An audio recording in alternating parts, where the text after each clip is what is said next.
Hi there, Mark. Thanks very much. And I am sitting here in their first live interview together, Senator John McCain and Governor Sarah Palin. Good to have you both with us. Thanks for joining us. Thank you. Thank you. We are in a financial crisis, clearly. We are expecting further layoffs and further banks to go belly up. Why should the American people believe and feel that the two of you have your hands on the wheel and can take us out of this?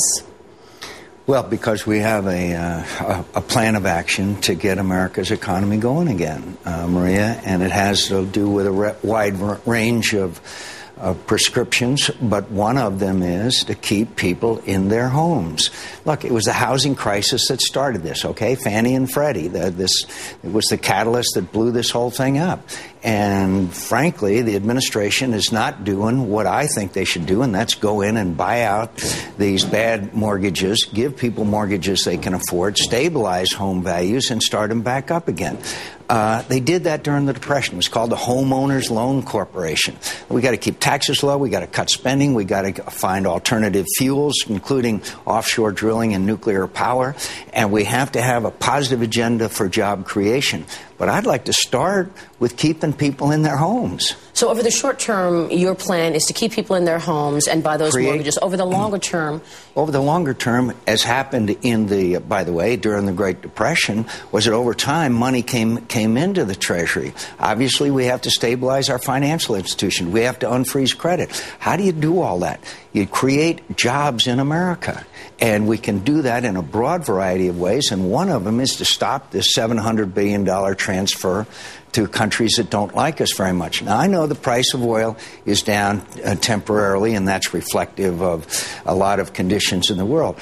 But we still have to free ourselves of our dependence on foreign oil because over time it's still a finite resource. Governor Palin, what about that? Now oil's around $60 a barrel. Is it still an important issue to become energy independent, and how do you do it? Now is our opportunity to seize this and to be able to invest in the domestic solutions that are here now for that offshore drilling that is safe and responsible, for the nuclear that we need to tap into, and the alternative sources. And yeah, drilling for the sources that we know are here and flowing that natural gas and the pipelines that we're building up there in Alaska also. Now is the opportunity that we have, and we'd better seize it. We cannot lull ourselves into this false sense of security just because the price of a barrel of oil today is $64. It's about half of what it had been, I think, even when we were speaking last, Maria. But no, now's our opportunity. The domestic solutions that are there, we tap into them.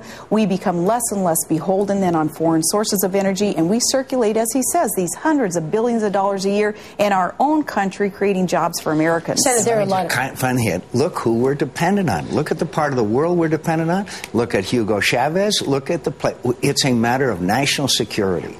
And by the way, nuclear power, which I'm a big proponent of, as you know, reduces greenhouse gas emissions dramatically. So it's environmental, it's national security, and it's an economic issue. It's not the only answer, but building 45 nuclear power plants creates 700,000 jobs in America. Speaking of national security, Joe Biden said that if Obama is elected, he will be tested in the first 6 months. In your view, who is most likely to test him, and how would you and Obama handle it differently? Well, I've been tested, to start with. Second of all, Senator Biden was right. Senator Biden was correct. Senator Biden, if Sarah or I had said that, can you imagine the reaction, scaring Americans, etc.? But Senator Biden had it right. This is an untested individual who has been wrong on the things he's been tested about. He still refuses to acknowledge that he was wrong about the surge. When Russia committed aggression against Georgia, he asked Georgia to exercise restraint. The list goes on. Said he would sit down with the Castro brothers, Chavez, and Ahmadinejad without any preconditions, thereby legitimizing their radical, aggressive, anti-American, anti-peace positions. So I agree with Joe Biden. I couldn't have said it myself first, but he's right. This is an inexperienced person who so far has exercised bad judgment about national security. It wasn't just Joe Biden, though. That was confirmed by Madeleine Albright, too, saying, of course, he was stating fact that there would be that testing of someone who is inexperienced, not ready to lead, as Joe Biden had been telling us all along in the primaries, that Barack Obama is not ready to be commander-in-chief. Do you worry about the attacks? I know I asked the question, but there's so much mudslinging going on. People really want answers and solutions here. There are many issues I'd like to get to. In addition to taxes, unions. Why haven't you made the union issue a campaign issue? That is the right to have a secret ballot. Why isn't this a major issue on your agenda? You know, we've talked about it a lot, and unfortunately there's 3 or 4 issues that you can get out strongly, but this is, we've been talking about it for a long time. This is a threat to the fundamental of labor management relations. It's fundamental to democracy, the right to have a secret ballot. The way that Senator Obama envisions, and the unions, and this is their big push, and they've gotten commitments from Senator Obama and Senator Biden. Union organizer goes to your house and says, hey, Joe, can I sign you up for the union? That is, we all know what that opens the door to. It's dangerous for America. It's dangerous to small business. And I think it's a threat to one of the fundamentals of democracy. Will you veto the bill?